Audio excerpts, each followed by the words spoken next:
Oke,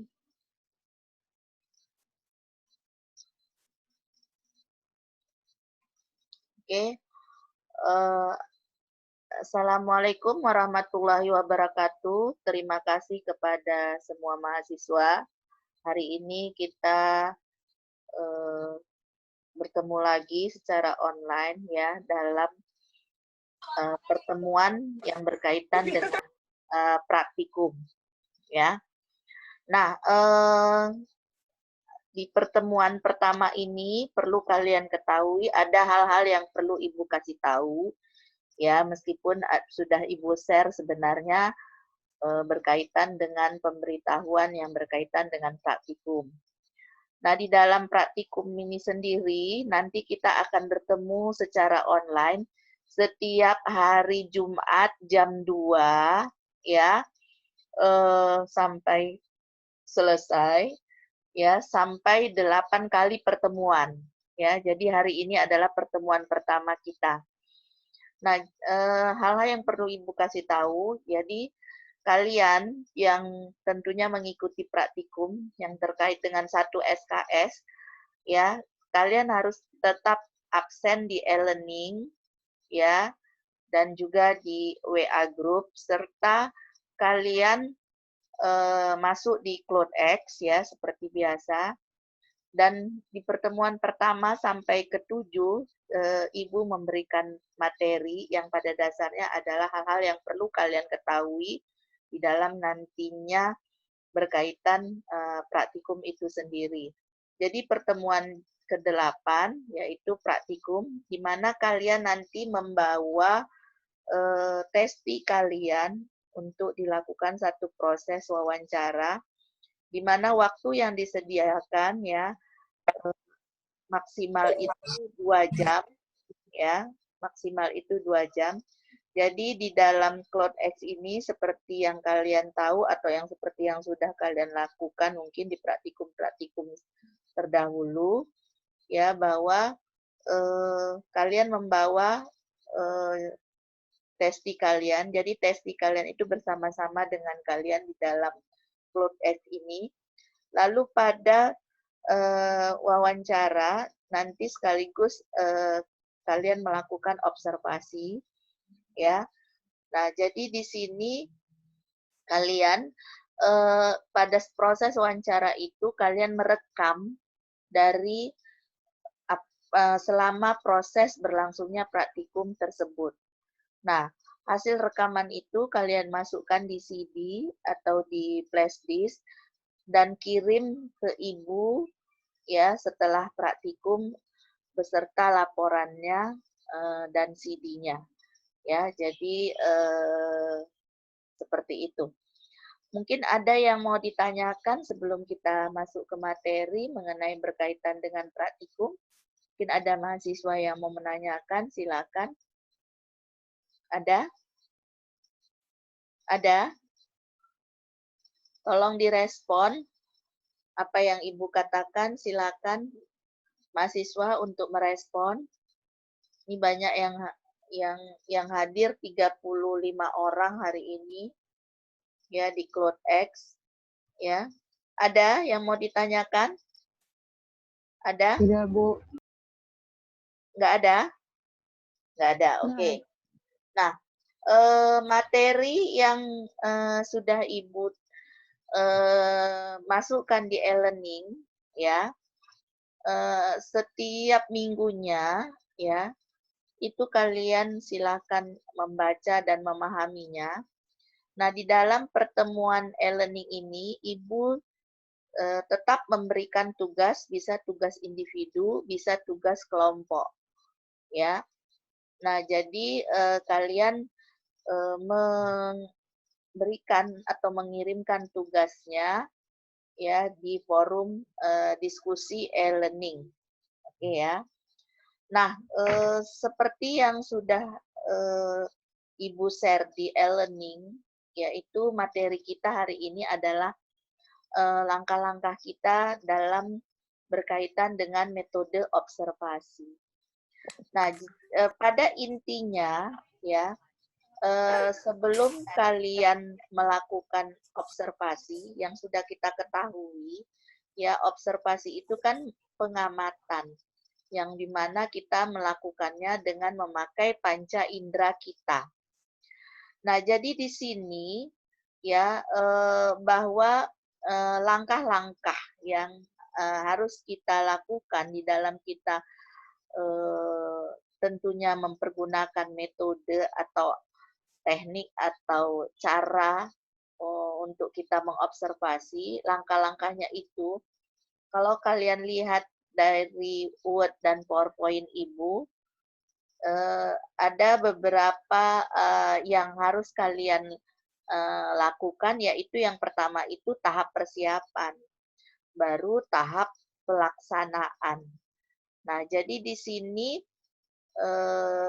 di tahapan persiapan itu ada terlebih dahulu menentukan tujuan kenapa kalian dengan memakai observasi itu kalian apa tujuannya dari hasil yang nanti kalian dapatkan.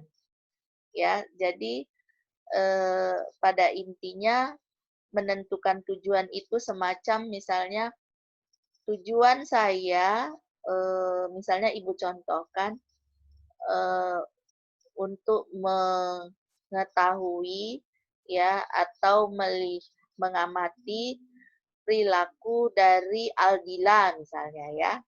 Misalnya seperti itu. Nah, jadi yang hanya bisa dipakai dengan observasi sekali lagi, meskipun secara teori sudah ada di setiap hari Rabu, bahwa tujuannya adalah untuk mengamati perilaku pada Aldila. Nah, tentu di sini ya kita harus tahap persiapan itu adalah menentukan siapa objek yang kita observasi. Jadi kalau tadi Ibu ingin mengamati Aldila, berarti objek observasi Ibu adalah si Aldila, berarti manusia. Bisa saja kita mengobservasi selain manusia, bisa binatang, bisa benda-benda, bisa alam, bisa lingkungan juga, dan lain-lainnya. Nah, baru di dalam tahapan persiapan itu tidak lepas kita menentukan alat bantu atau instrumen yang sudah kita pelajari itu. Biasanya alat bantu kita bisa saja alat bantunya itu adalah memakai CCTV, memakai video misalnya, ya memakai yang berkaitan dengan rekaman. Nah, itu adalah alat. Lalu instrumen yang kita pakai atau alat bantu juga di dalam kita mengobservasi, yaitu kalian kan sudah belajar ada rating scale, ada frekuensi, itu kan pada dasarnya di teori-teori. Ada Likert, ya, bisa pakai skala, bisa pakai narasi, dan lain-lain. Nah, itu adalah alat bantu yang kita pakai dan yang perlu kita siapkan. Jadi kalau tahapan persiapan, sebelum kita mengobservasi, kita ke kancah atau masuk ke dalam proses observasi itu sendiri, kita siapkanlah semua yang tadi Ibu jelaskan. Oke ya. Baru masuk kita ke tahap pelaksanaan. Ya, tentunya kalau sudah kita siapkan alat, kita siapkan instrumen, berarti kita sudah punya pedoman observasi. Ingat ya, pedoman observasi ataupun pedoman wawancara itu disiapkan sebelum kita melakukan proses observasi. Begitu juga kita melakukan proses wawancara, itu sebaiknya. Kenapa kita siapkan? Karena pada dasarnya kita dengan kita menyiapkan tersebut berarti kita lebih fokus ya, lebih masih ingat kan materi ada subject sampling, ada time sampling, ada event sampling. Nah, masih ingat kan? Nah, sehingga kita fokus nanti menentukan variabel apa yang mau kita teliti, dalam arti apa yang mau kita lihat, perilaku apa yang mau kita lihat dari individu itu. Nah, itu kita siapkan semuanya. Jadi contoh pedoman observasi itu, misalnya kalau orang kita mau mengamati motivasi belajar, contoh yang sederhana ya. Nah, perilaku yang bisa kita amati dari orang-orang yang motivasi belajarnya tinggi adalah dia kalau daring bertanya, misalnya kan, lalu dia buka video, lalu dia membaca materi yang sudah diberikan oleh dosen atau oleh teman kelompok di dalam yang berkaitan materi yang diberikan. Nah, itu contoh-contohnya. Lalu hadir tepat waktu, tidak hanya absen saja. Alasan-alasan misalnya apa itu jaringan yang kurang baik ya, masa selama pertemuan 8 kali atau sampai 14 kali alasannya jaringan terus. Nah, kalau hal-hal seperti itu kita amati perilakunya, pada dasarnya terus saja nggak pernah bertanya, terus saja menutup videonya, terus saja nggak pernah membaca ya, dan terus saja eh, terlambat di dalam masuk atau gabung di CloudX. Nah, kalau seperti itu berarti eh, motivasi belajarnya rendah itu. Nah, itu kita siapkan. Jadi poin-poin perilaku yang mau kita amati itu, itulah yang kita siapkan terlebih dahulu sebelum kita nanti melakukan observasi. Baru masuk yang kedua, tahap pelaksanaan, yaitu ya amati. Nah, tadi misalnya Ibu ngamati si Aldila atau Ibu amatilah si Ronauli Marbun misalnya ya kan. Nah, dia buka video, oh Ibu contreng, ya pakai checklist. Nah, itu namanya Ibu di tahap pelaksanaan itu sudah mempergunakan apa-apa yang sudah Ibu siapkan dan Ibu langsung mencatat dan menuliskan dengan memudahkan Ibu dengan pakai checklist. Nah, itu maksudnya. Lalu kumpulkanlah data. Data itu eh, bisa misalnya gini, katakanlah pengumpulan data itu bisa misalnya Ibu mau mengobservasi Ronauli Marbun pada mata kuliah praktikum di kelas B2 ya selama 8 kali pertemuan. Berarti Ibu kumpulkan data Ibu hari pertama, pertemuan pertama, kedua, ketiga, dan seterusnya. Nah, kalau memang Ibu mau melihat motivasi belajar si Ronald Marbun tidak hanya pada mata kuliah Ibu saja, tapi juga ingin melihat motivasi belajar dia pada mata kuliah yang lain, Ibu bisa minta tolong pada dosen yang lain untuk mengobservasi Ronald Marbun, gimana motivasi belajarnya. Tolonglah checklist ini dari perilaku-perilaku yang sudah kita buat ini. Jadi pedoman observasinya kita berikan pada dosen yang lain, di mana dosen yang lain itu masuk juga mengajar pada si Ronauli Marbun. Itu contoh-contohnya, ya. Lalu analisis, evaluasi. Nah, itu udah tahap pelaksanaan, ya. Misalnya di analisis berapa kali ya Ronald Marbun bertanya, misalnya di pertemuan pertama gitu ya. Pertemuan kedua berapa, sehingga jumlah totalnya berapa. Sehingga kalaulah frekuensi dia bertanya itu lebih tinggi, lebih banyak, dalam arti frekuensi itu kan berapa kali dia bertanya selama setiap sesi pertemuan. Nah, kalau misalnya dia bertanya lebih dari misalnya dia bertanya 1 sampai 2 kali itu kategori rendah, 2 sampai 3 itu kategori sedang, 3 ke atas itu kategori tinggi. Jadi kalaulah setelah dijumlahkan semua dari pertemuan pertama sampai ke pertemuan ke-8, dia bertanya Ronald Marbun lebih dari 3 kali, berarti frekuensi dia bertanya itu tinggi. Nah, begitulah maksud menganalisis, lalu mengevaluasi data, ya, yaitu dengan mengadakan misalnya ya tentunya pencatatan. Jadi hal yang paling penting di dalam kita mengobservasi, jangan lupa kita untuk mencatat. Mencatat itu bisa dengan cara yang mudah, yaitu supaya efektif dan efisien, yaitu dengan mempergunakan instrumen misalnya checklist. Tinggal dicek di checklist, jadi tidak usah lagi dituliskan dengan kata-kata. Karena dengan kata-kata itu kita sudah siapkan semuanya sebelum pelaksanaan observasi. Oke, sampai di situ.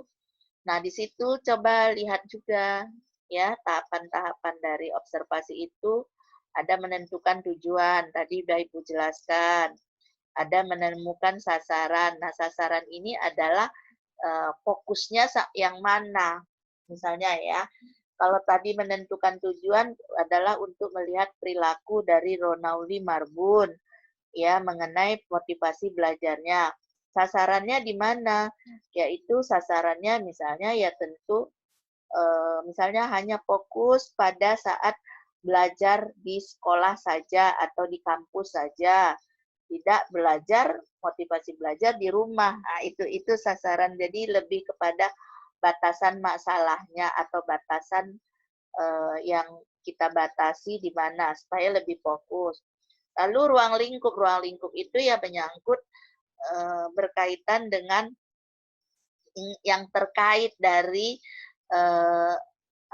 dari apa yang kita observasi. Jadi kalau yang terkait itu bisa mencakup tempat, bisa menyangkut orang, bisa menyangkut waktu, kapan target yang kita tentukan, ya.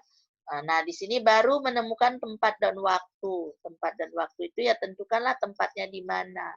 Ya, waktunya berapa lama durasinya. Apakah selama 2 jam di dalam kita melakukan perkuliahan ataukah hanya cuma di 15 menit pertama saja. Nah, di sini persiapkan perlengkapan yang dibutuhkan, mulai mengadakan observasi. Sebenarnya tahapan-tahapan dalam observasi itu yang secara singkat itu adalah kesimpulan atau ringkasan dari yang sudah Ibu jelaskan di yang tadi ya, yaitu tahap persiapan dan tahapan pelaksanaan. Ya, lalu catatlah, baru buat laporan. Sampai di sini ada yang mau ditanyakan untuk materi kita hari ini di awal pertemuan kita yang berkaitan bagaimana yang kita siapkan kalau kita ingin melakukan observasi. Silakan. Izin Bu, izin bertanya Bu. Tadi kan Ibu ada bilang pedoman belajar ya? Itu kan Bu. Tadi kan Ibu bilang ada mengenai pedoman belajar. Nah, itu pedomannya masuk ke tahap persiapan atau tahap pelaksanaan ya, Bu? Karena tadi kan Ibu bahas tentang pelaksanaan setelah persiapan, baru Ibu bahas pedoman belajar. Pedoman observasi ya. Pedoman iya, observasi. Nah, paling baik itu pedoman observasi itu kita buat sebelum kita melakukan proses observasi, melaksanakan observasi. Jadi di tahapan mana dia? Di tahapan persiapan. Ya, kita udah siapkan semua perilaku yang muncul itu perilaku-perilaku apa saja.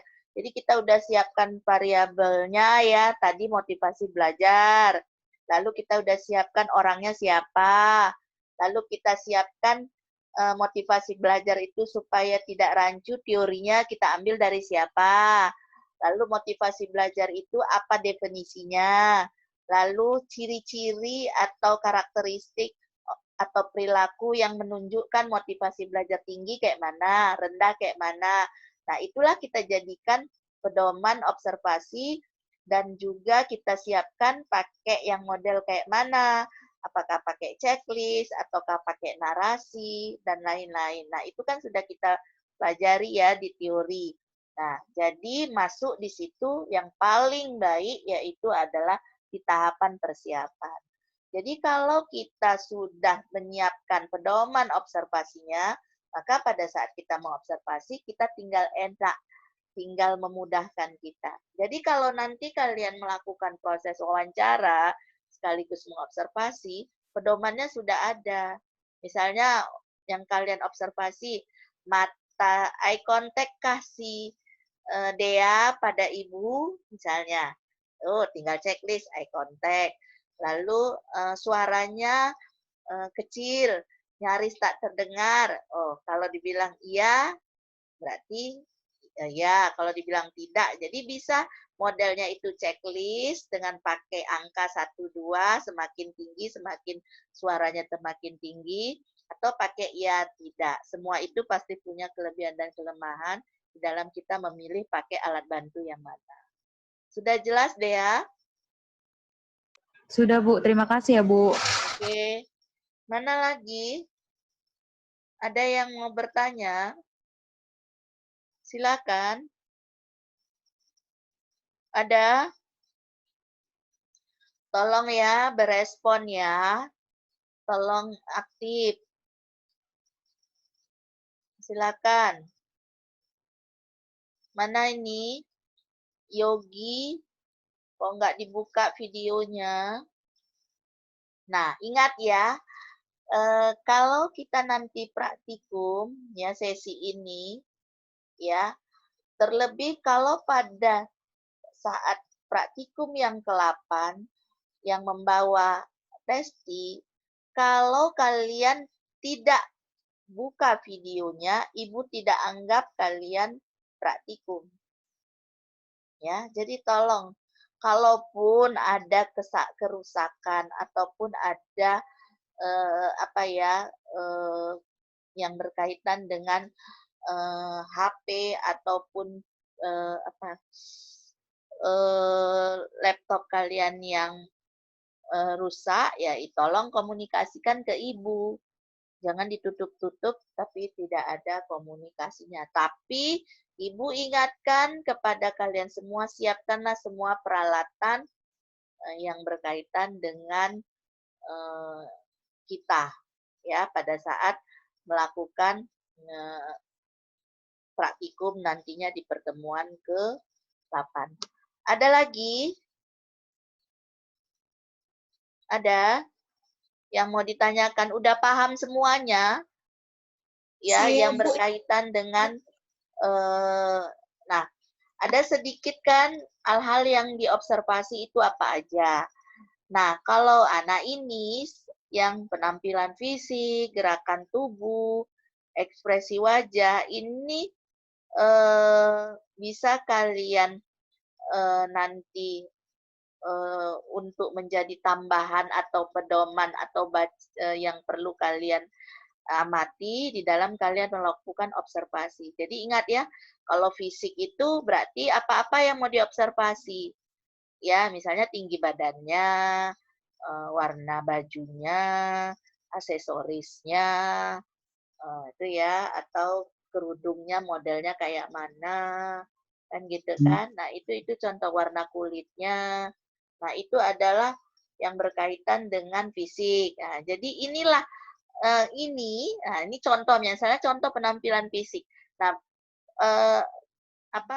pedoman observasi untuk penampilan fisik itu disiapkan sudah, nah, gitu. Jadi pada waktu ibu mengamati Desi, misalnya Rika Tarigan, ibu sudah tinggal checklist aja. Ya misalnya contoh udah nggak usah diinikan. Misalnya Desi rambutnya di ujung ke atas. Nah, itu kan. Nah, itu penampilan fisik. Nah, itu ya. Lalu pakai jepitan rambut warna yang ibu lihat ini warna coklat apa warna kuning, ibu nggak tahu lah ya kan. Nah, seperti itu. Nah, jadi itu contoh-contohnya. Paham ya? Nah, itu contohnya. Jadi kalau gerakan tubuh, ya lihatlah misalnya ibu kalau lagi ngomong ininya ke kiri, ke kanan, duduknya kepalanya geleng-geleng, misalnya seperti itu. Ada yang kaku misalnya, ya. Nah, itu adalah bagian tubuh mana yang sering digunakan. Apakah ini misalnya tangan, apakah misalnya kayak Desi, dia me, apa meremas-remas atau apa ya, memata-mata apa istilahnya itu, meremas-remas jari-jarinya, gitu kan. Nah, itu contoh-contohnya. Karena berbeda setiap orang yang kita observasi si A dengan si B. Ya, paham ya? Ekspresi wajah juga ada yang senyum aja, ada yang merengut aja, gitu kan. Ada yang kalau senyum nampak semua langit-langit mulutnya, kan gitu kan, atau ketawa. Nah, jadi itu semua adalah yang kita observasi kalau berkaitan dengan fisik. Nah, tapi tidak saja fisik kan, tapi juga baik verbal maupun non-verbal. Nah, jadi kalau non-verbal itu ya ekspresi wajah. Nah, baru juga perilaku yang menunjukkan dari individu itu yang cenderung apakah motivasi belajarnya tinggi atau rendah. Itu semua disiapin ya sebelum kita melakukan observasi. Oke, sudah jelas? Ya, untuk minggu depan kita masuk ke verbal dan nanti non verbal selanjutnya. Kalau sudah jelas, nggak ada pertanyaan, Ibu kasih tugas. Ya, Ibu kasih tugas. Dari penjelasan Ibu tadi, silahkan mahasiswa untuk menjelaskan dengan contoh, ya, dari tahapan-tahapan dalam observasi secara singkat. Di materi, nanti silakan buka lagi, tahapan itu ada 8, yaitu menentukan tujuan, sasaran, ruang lingkup, tempat dan waktu, mempersiapkan perlengkapan, mengadakan observasi, mengadakan pencatatan, dan laporan. Nah, untuk menyusun laporan itu nggak usah, berarti hanya 7 aja. Menyusun laporan itu nggak usah dibuat contohnya, ya berarti tahapan-tahapan dalam observasi itu yang 8, yang kalian buat contohnya hanya 7 saja. Sudah jelas? Nah, buat contohnya ya, menentukan tujuan, contohnya apa? Seperti yang tadi Ibu contohkan, contohkanlah dengan sejelas-jelasnya yang mau kalian observasi itu apa variabelnya, yaitu tadi Ibu contohkan adalah motivasi belajar. Oke ya. Nah, kiri ini Ibu buat ya tugas kelompok saja. Ya. Silahkan masukkan, kirimkan di forum diskusi e-learning ya hari ini sampai batas waktunya jam 4. Ya, batas waktunya jam 4. Oke, ada yang bertanya? Silakan. Ada? Ada yang mau bertanya? Nah, kalau nggak ada, silakan untuk mengerjakan. Dan Ibu ingatkan, tolong kelompok 9 dan 10 ya, yang untuk hari Rabu presentasi minggu depan itu men-share materinya di grup kita ya. Jangan salah grup ya, berarti kita ada 2 grup ya. Mengenai praktikum itu di grup praktikum, mengenai teori itu di grup teori. Ya, siapa grup kelompok 9 dan 10? Siapa? Saya, Bu. Tolong ya, kamu kelompok 9 ya, Nia, beserta teman-temannya, share paling lambat hari Senin ya. Oke. Baik, Bu. Kelompok 10 siapa? Kelompok 10. Siapa kelompok 10? Tolong Jihan, Komting, siapa kelompok 10? Bentar, Bu. Ada ini, Jihan? Kelompok 10? Bentar Bu, dilihat dulu. Ah, kok nggak ada yang ngaku nih, kelompok 10? Anak-anak Ibu? Kok nggak ada yang ngaku? Ah, silakan ya, kelompok 10 kumpul juga untuk hari Senin ya. Karena untuk hari Rabu presentasinya ada 2 kelompok. Oke, silakan sampai di sini dulu. Kalau nggak ada pertanyaan, terima kasih buat semuanya. Ya, jangan lupa absen lagi di e-learning. Ya, sampai jumpa ya. Silakan di forum diskusi untuk mengumpulkan tugasnya. Ada yang mau tanya? Ada? Oke, kalau nggak ada, sampai jumpa ya. Wassalamualaikum warahmatullahi wabarakatuh. Waalaikumsalam Ya, sehat-sehat semua ya. Sehat-sehat. Waalaikumsalam Bu. Makasih Ya, Bu. hati-hati Andika ya. Banyak terima kasih Bu. Ya, sama-sama. Jaga kesehatan ya Bu. Iya, terima kasih. Sehat-sehat Bu. Semua Ya, Akbar, Andika.